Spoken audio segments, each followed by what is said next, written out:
I'm Meredith. And I'm Mark. And we just said goodbye to the traditional American dream in Charlotte, North Carolina, to instead experience a life of adventure right now in Portugal. We rented our house, packed up some suitcases and our fur baby Charlotte, and created a new life for ourselves. It's been a wild and glorious ride, full of ups and downs and change and discomfort, but man, are we glad we did it. And now it's time to give back and help others. If you've ever considered moving abroad, we hope hearing about our journey will help you too. And if you're considering Portugal, well, we know you're in the right place. Welcome to Portugal Junkies podcast. Adventure is a verb, y'all.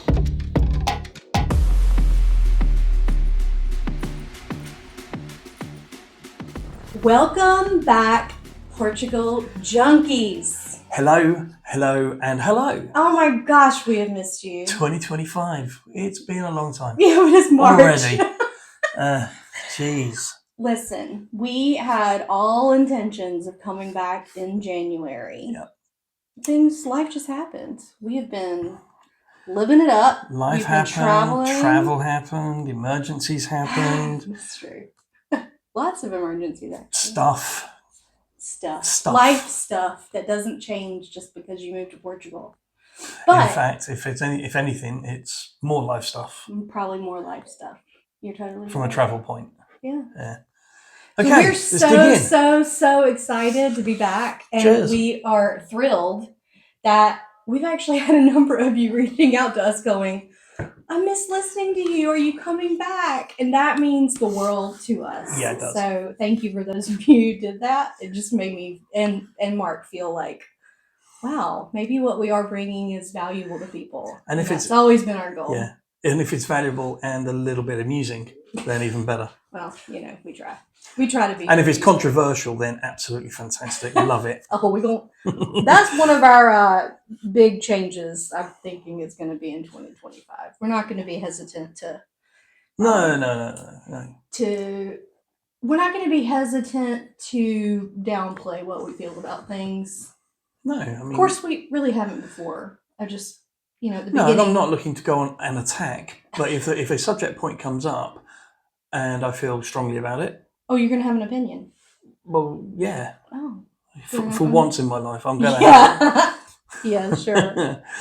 Well, okay. We have tons to unpack. We actually made a list of things that we wanted to make sure that we talk through and kind of catch you guys up on as we roll into. It's not really a season 2 for us because I don't really ascribe. No, that puts too much so pressure. Much. Yeah, I mean, we are just going to. It's just another episode. We will be coming to you with weekly episodes. Yes. Though, this marks the start of that. Yeah. Part 2, I guess. Thank goodness. So, let's take it all the way. Well, it's also nice because it's also sort of therapy, isn't it? Oh, it is. I've missed my therapy sessions. Yeah. I think that explains a lot. Yeah, maybe that's why it's so hard to put up with. Yeah. Whatever. You love me.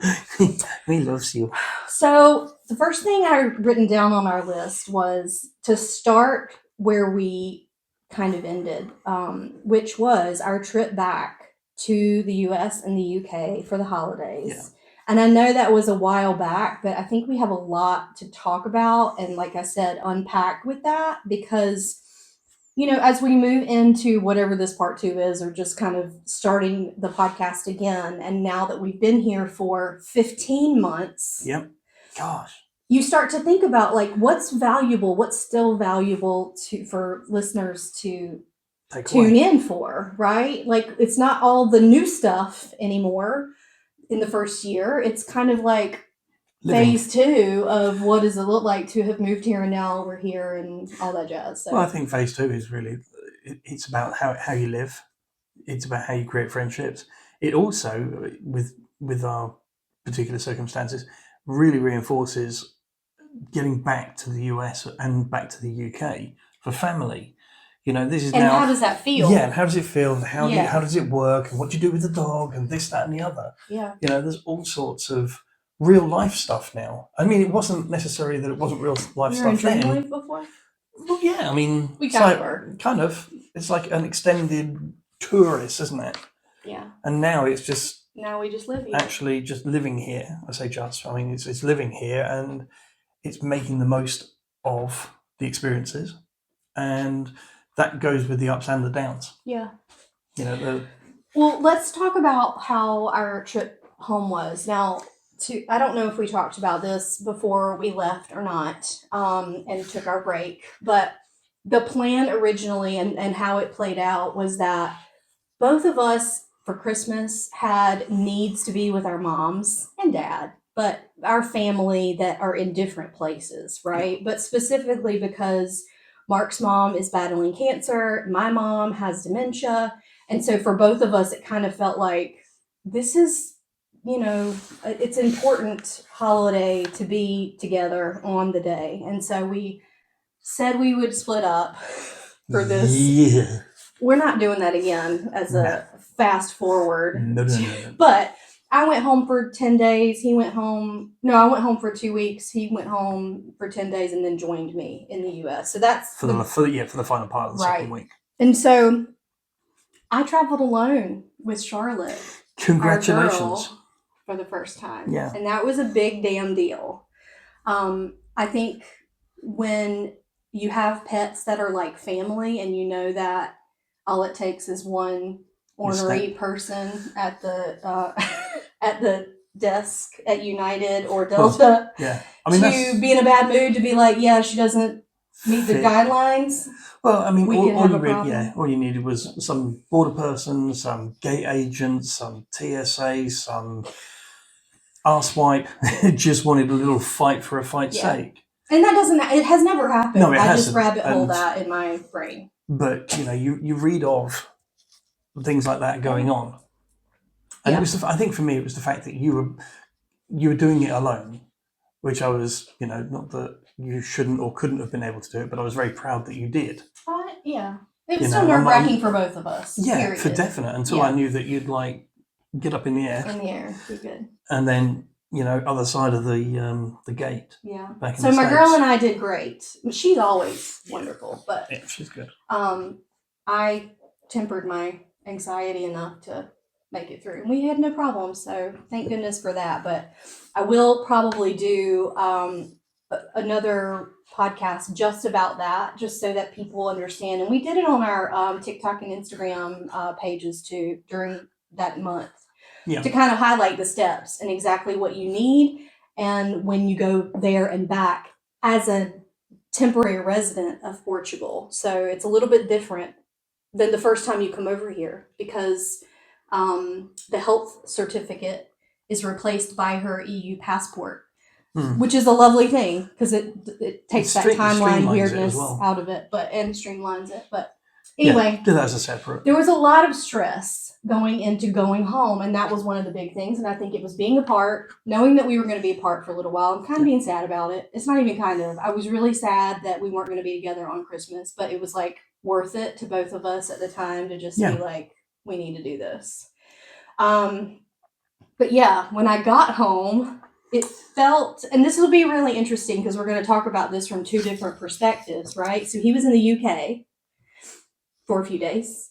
I was in the US the whole time, and then he joined me in the US. Yeah. So we had a little bit of a debrief on what that felt like. It's really strange.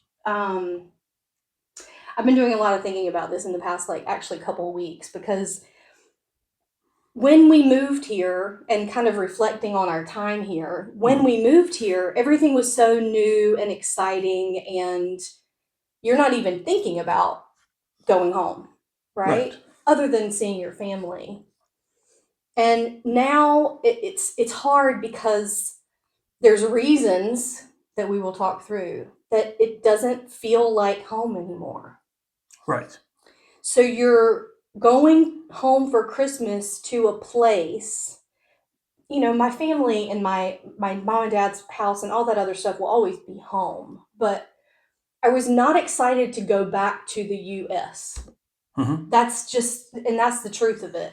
After the election, after all that has gone down, and this was even before he was inaugurated, right? It just felt like a place that didn't feel like mine anymore. Yep. But what did it feel like when you came over to visit, or after you went with your mom and hung with her for Christmas? Yeah, I mean, it was just so different. It felt different. You know, it felt there was a different kind of personalities walking around. I think, you know, from the moment you get off the plane. So, getting off the plane in the States versus getting off the plane in the UK, going through border control, totally two different experiences. You know, and I had a changeover at JFK, and along with I don't know how many thousands of other people that were lost as well, trying to navigate the airport, and it's just it's the TSA people. You can say it wasn't necessarily even the TSA. I mean, it was, but in this particular instance, it was just the lack of help that you got from anybody. You know, whoever you spoke to that was ground staff, whether it was airline that you were flying on or somebody that you thought they may be able to answer me a quick question. You know, they point you or tell you to either get lost or go and see somebody else or go and join that queue. And you think, that's not right. It doesn't, yeah, exactly. It doesn't feel like if I join that queue that it's going to be worth my 4 hours. And, you know, it's just a completely different experience. And for whatever the reason, you know, those people that work in airports do have a challenging job. I get that. But that's what you kind of signed up for. Yeah. So I'm not going to give you a pass just because you don't want to do your job. It's what I think is hard about it is that we've talked about this on the podcast before. I feel like TSA, you hit the ground, I'll say, especially in Newark, because that's where we're going in and out of a lot. And I love you, Newark. You've been good to us. But the minute you hit the ground at TSA and interact with TSA agents in the United States versus how you were treated by those same kind of personnel in other airports is so drastically different that you know you're in the States. And that is sad. Yeah. It makes me embarrassed every time because I'm like, people are just have attitude, they're yelling at you, they're making you feel dumb. And there are times when it's frustrating because you're traveling alongside a bunch of other travelers at different levels of experience of traveling. But that's what sticks out to me is that I know when I am home by how rude they are. Right. And that's one of the things, you know, I know my way around an airport. I've traveled for quite a fair amount of my life. Donkey's years throughout various different airports in various countries.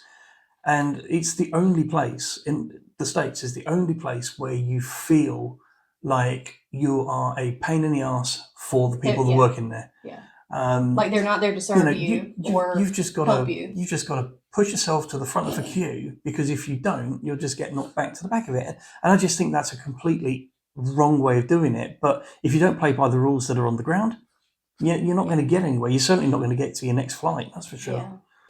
My dear, sweet listeners, I say this with all the love in my heart. If you haven't traveled in beautiful Portugal yet, what are you waiting for? You are missing out big time. Iconic beaches, delicious wine, centuries of history, and honestly, some of the most beautiful people that you will ever meet. Why do you think we moved here?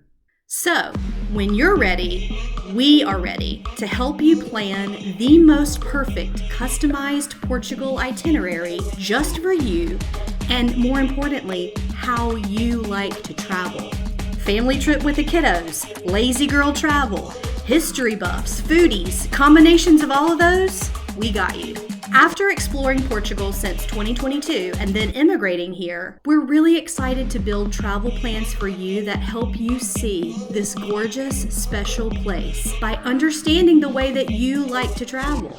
Book a free call with us right now on our Stan store at stan.store/PortugalJunkies, and we'll talk through your ideal trip and start planning your customized Portugal itinerary. You'll even get your final itinerary on an app to use during your trip for easy access right on your phone while you're here. Remember, adventure is a verb, y'all. We're excited to help you plan yours.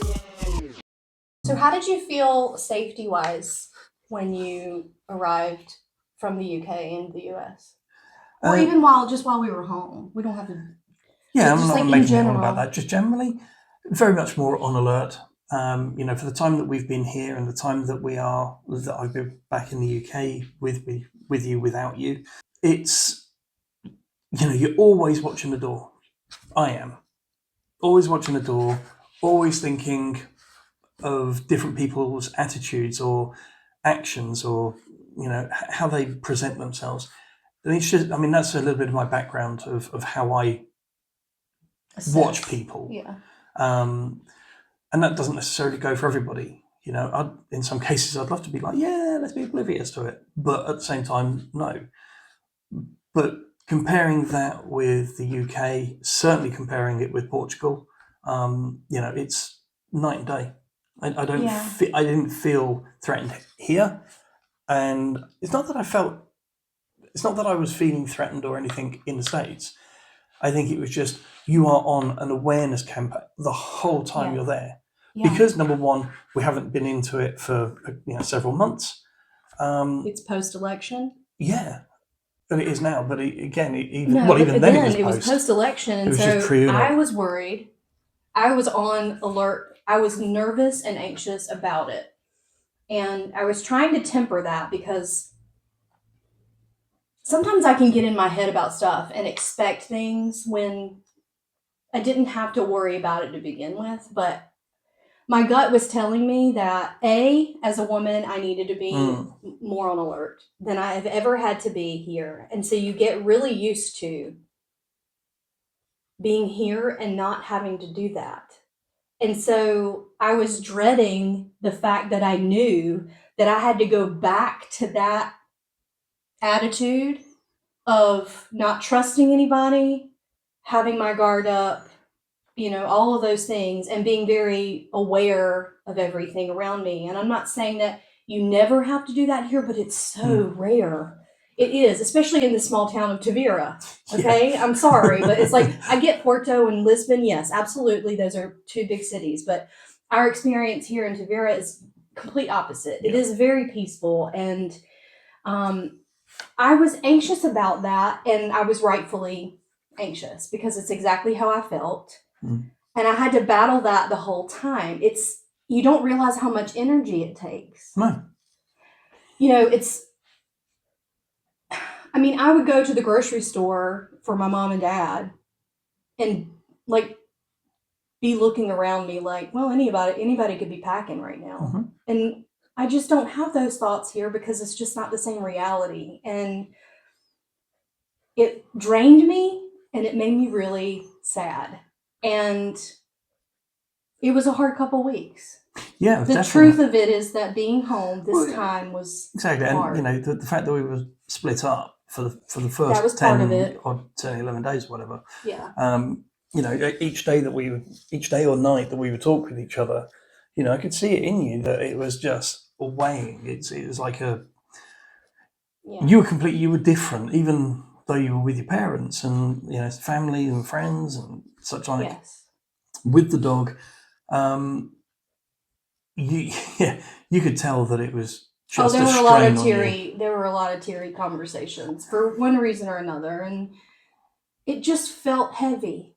I don't know how else to describe it. And then the result of that, and all the reasons why it might have felt heavy to me, it just made me sad.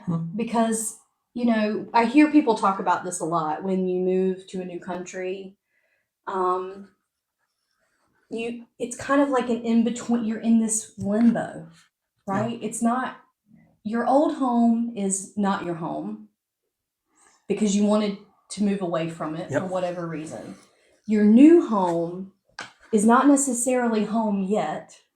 So you're in this limbo, and when you're it's like you're trying to find your new way. Mm-hmm. And going home for Christmas was the first true time where I was like, I'm ready to get home. Yeah. And I was talking about here. Right.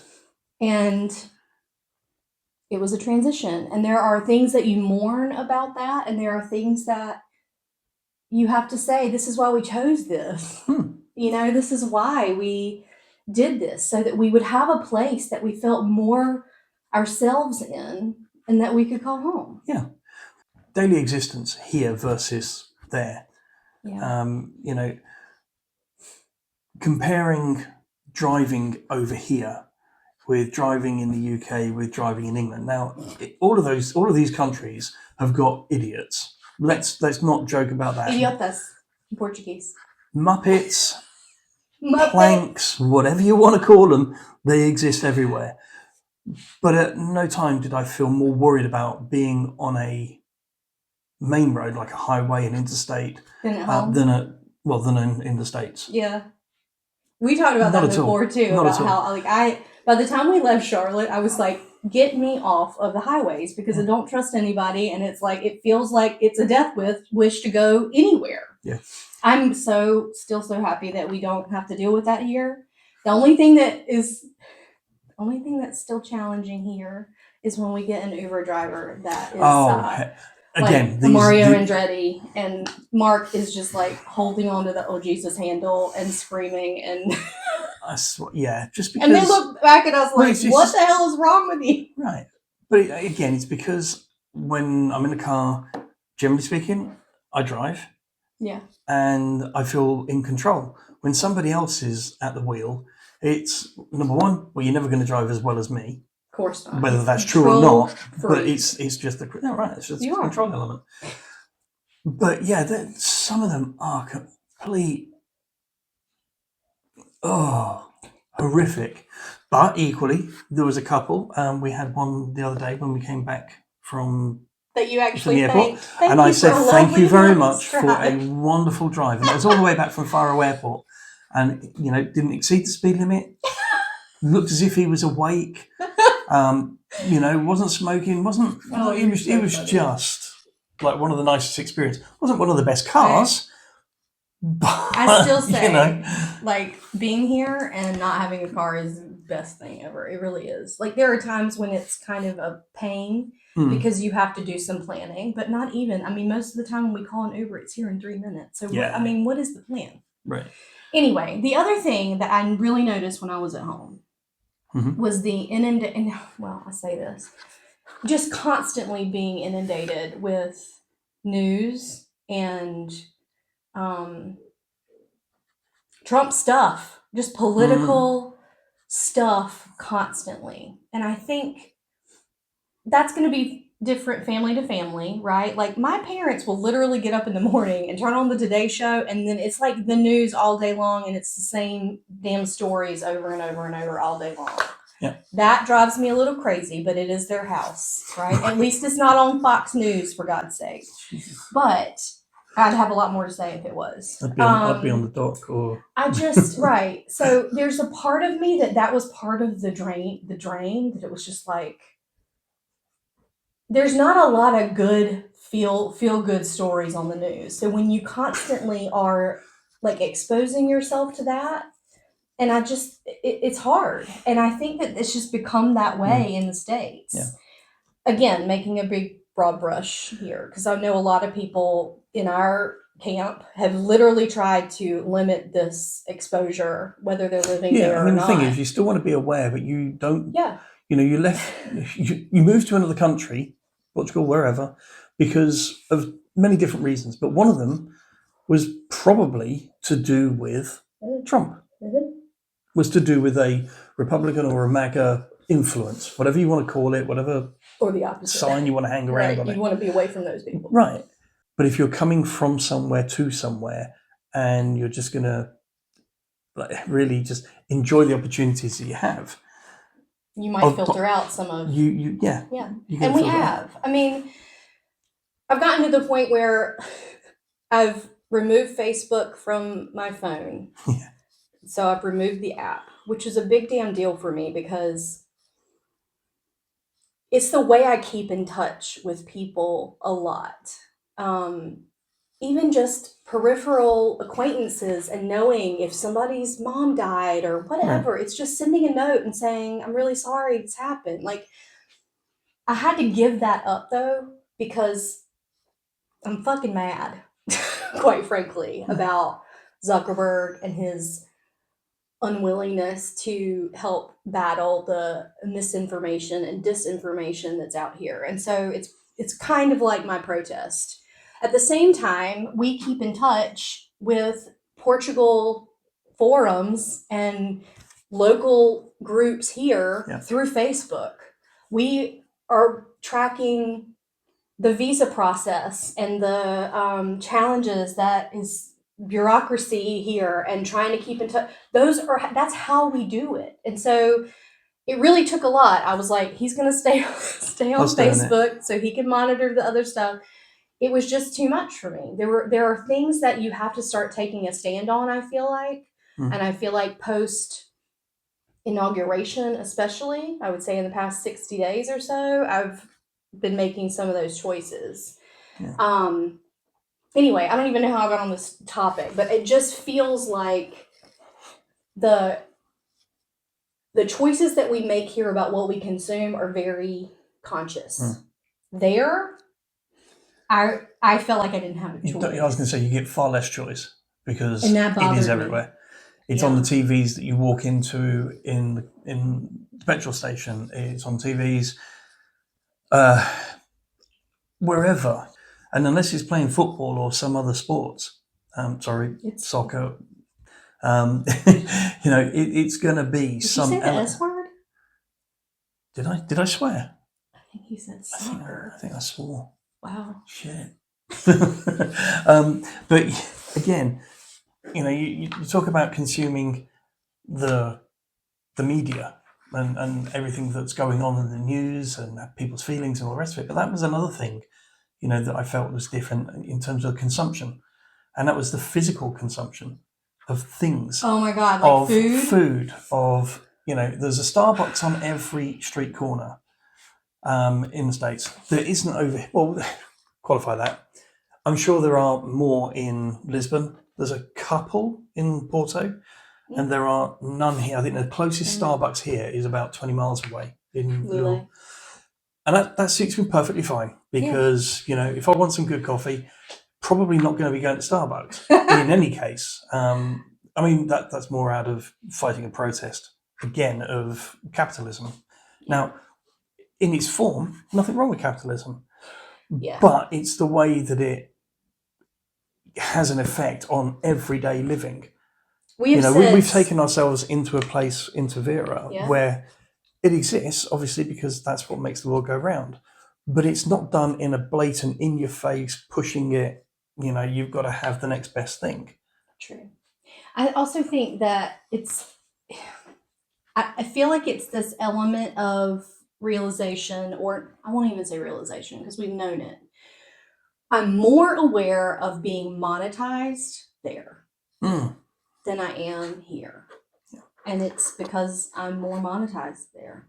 Yeah. When we moved here, we really haven't ordered Amazon much. I'm giving up Amazon when we, like in the States, when it comes up for renewal. Those are all my little protests that hopefully, if other people are doing it, will add up to something. But I think even if it doesn't add up to something, it's taking you're taking accountability for what you can sort of change. Yeah, but this is what I've said. This is what I've said. I can't even remember since when. It just feels like it's so obvious to me that the only way that we can battle what we're seeing right now is to hit them in the wallet. Because that's the language they know.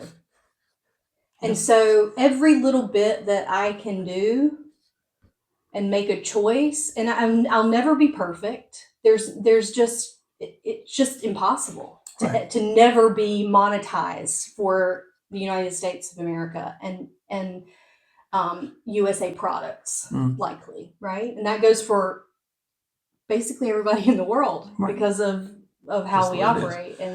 But it's just small things, right? If Zuckerberg doesn't want to get on board and do the right thing, then I'm taking Facebook off my phone. If Bezos is going to take over the Washington Post and not have an editorial column anymore that allows people's opinions about shit, then I'm going to not support Amazon anymore. And I used to literally order on the daily something. Yes. So it would be a case of, Amazon delivery. What have you ordered this time? Can't remember. It's convenience. And it's just like, how can you not remember what you ordered? As a model, I respect it. As a responsible... You're a model. I knew I got lucky. You knew what I meant. As a business model, not as a model. Oh, okay. As a business model, I respect it. The problem is that you don't have any moral responsibility as a freaking billionaire. So anyway, I'm getting off topic, but my point is the consumption, and we have decided that there are things that we can do to limit our consumption of media, but also limit our consumption of shit we don't need, and try to make sure that we are buying local here as much as possible as well. Yeah. And not, getting on Amazon Spain or Amazon Germany and buying into the convenience factor, because it's still here. It's still here. It's just done a little bit differently. It's not going to be here at 5 o'clock when you order at 11 a.m. Right. But you know what isn't here? What? Okay. And we don't have, we do have TV, like regular Portuguese TV, if we hook onto it. We've got that. But again, when we are traveling, if we're scouting around places for whatever reason, whether it's for travel, whether it's for clients or whatever, in Portugal, whether we're back in the UK, one of the things that we don't have on the TV, big pharma adverts. Do not drink this glass of wine if you're allergic to glasses of wine, as it may cause death or diarrhea. Or for Chris, can I say it? What? Might cause gonorrhea for Herbalife. Oh! That's a private joke, Chris. So, you get gonorrhea for Herbalife from walking down Franklin Street in Chapel Hill with no shoes on. It doesn't, it doesn't take a lot of the conversation, but it's just these little things that when you pull yourself out of having to go through every advert, commercial break that has 5 adverts, and of those 5, at least 4 are about the next new drug or the next new pharma product. Hate it, hate it, hate it. Hate it, hate it, hate it. And it used to be the joke between us, and now it is so much more than that, because we've always known that they're monetizing people's sickness and death. Absolutely. Instead of, taking care of people, which is again what we should be doing. I swear that's what the government was created for. And yet somehow along the way we have totally just fucked that up. I was going to say. We have.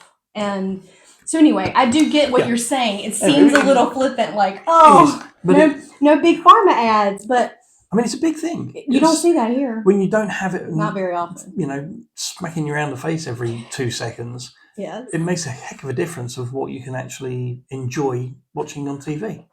Yeah. It's just the way it is.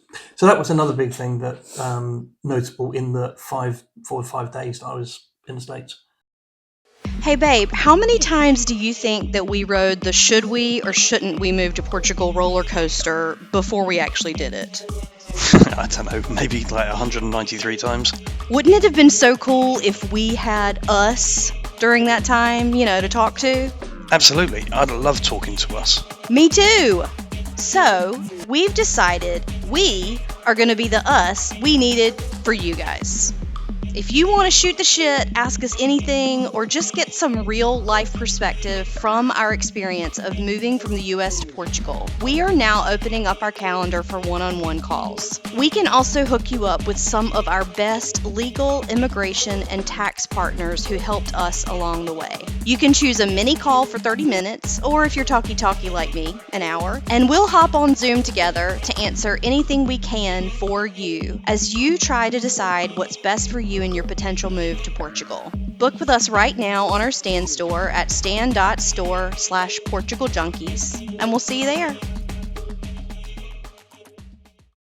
The other big one for me was the overwhelm in general. So I felt on the daily, overwhelm. And not necessarily like typical anxiety type stuff, but just like walking into a Walmart, I thought I really, and again, I'm trying, I'm not trying to be spending money at Walmart, but that's where my parents shop, and they haven't jumped on the bandwagon like we have really, right? My dad would be like, well, you can't do that for everything because everybody's screwed up, right? Like everything you do, you're going to be spending money somewhere and they're going to be spending it in a way that you don't want them to. Right. He's probably right. However, when you know better, you do better. But we did visit Walmart, and I thought, let's see how I feel, because I used to love going into Walmart, these big box stores, especially Target, which has broken my heart, but we'll come back to that. Well, that's probably going to be a whole new episode on its own. Thank God we don't have Target here. That would be a big one for me to have to give up, but I would have given it up. So, anyway, I recognize that it's easier for me to say these things sitting in Portugal when I don't have to actually face it every day. But we go into Walmart, for instance, and I walk down the cereal aisle, and the overwhelm was just so big. I don't even know if we were shopping for cereal.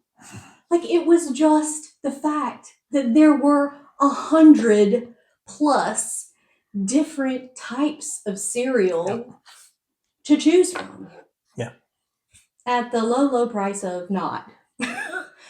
It's examples like that are hard to describe to people because they may not have experienced what we've experienced moving and living abroad in a place like Portugal or in a place like Tavira, where your supermarket is, it can be big, it can be like a big box store, but it doesn't feel as overwhelming. It doesn't feel like you have 11,000 choices. I'll put it to you like this. When you walk down the cereal aisle in the continent versus walking down the cereal in Walmart or any of the other big ones.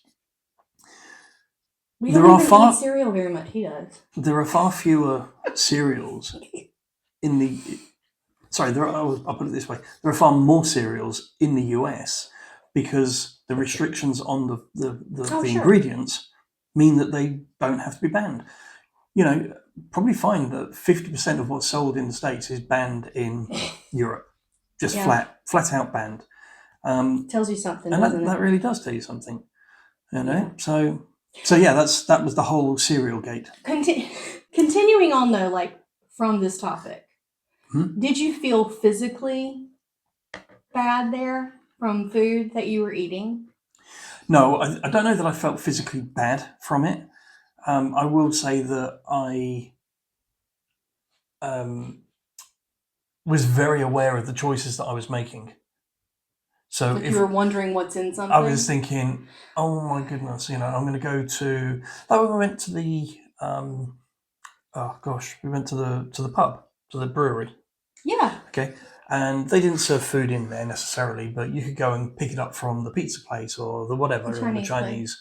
There's a couple of different restaurants, and you walk into the restaurant, and I'm looking at these photographs that are probably about 15 years old, that have. Grayed out through sun. So, and the place was half under construction. And I don't know how long it had been under construction for. I think quite a while. And I just think to myself, oh God, am I going to feel like shit after this? Right. If this is how they present their restaurant, what are they doing back there to the food? Or not doing? I didn't look for the little placard that sells, but what the rating was, because I didn't think it was going to be a good one. I don't sit there and think like, oh, I'm going to get sick from this. That's not my thought.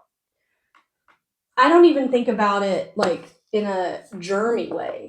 What I think about is what is actually in the food and what is it now doing to my body, and how long I have eaten food just like that for 45 years before we moved here. Yeah. And it keeps me up at night because I think about cancer, I think about heart disease, I think about all the things that we know Americans are most likely to die from, quite frankly. And it just blows my mind. And like, I get it conceptually that people have been fighting against this forever. Like, I get that. And we know that about American food. And the FDA and all the things. If you've watched any Food vegetarian program. or vegan documentary on Netflix, you know, and yet we still choose those things. But I do feel like when I was there, I was more aware of like the choices that were available to me. I'm not gonna lie, I had a really good hamburger twice and was not sad about it. Right. Again, I'm not trying to be elitist and be like nose Never up, gonna have this because hello, like Highway 55 burger, I had it twice. Am I sad about that? No, but I was aware that I was making that conscious choice, that I'm eating something that's probably not going to make me feel good, and it didn't. Right. So I don't know. It's just very strange. It's hard. I also think about like just what the diet looks like here versus there.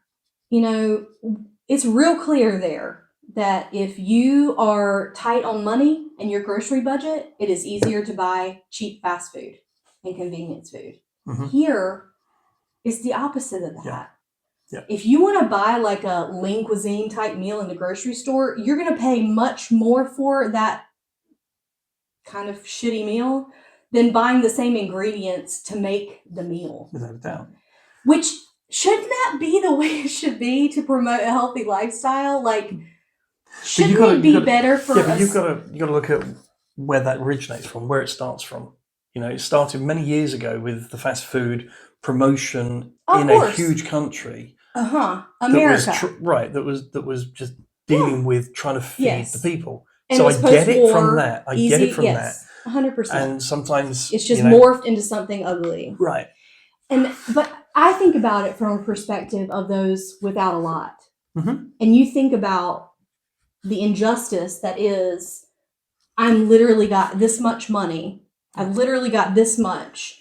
And my option is to buy really shitty food for me and my family that is going to make me sicker, versus it's more affordable to buy the healthy stuff to make me more healthy. And absolutely. that is not lost on me, and it pisses me off. Fully with it.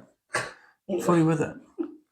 You know, and again, similarly, there's, you know, all of the things that you find in America, or a lot that you find in the States, you'll find in the UK as well, if you go looking hard enough, or sometimes it's right in your face. You know, there's a Five Guys that has one of the best views of Tower Bridge from a freaking Five Guys of all things. Not being in there.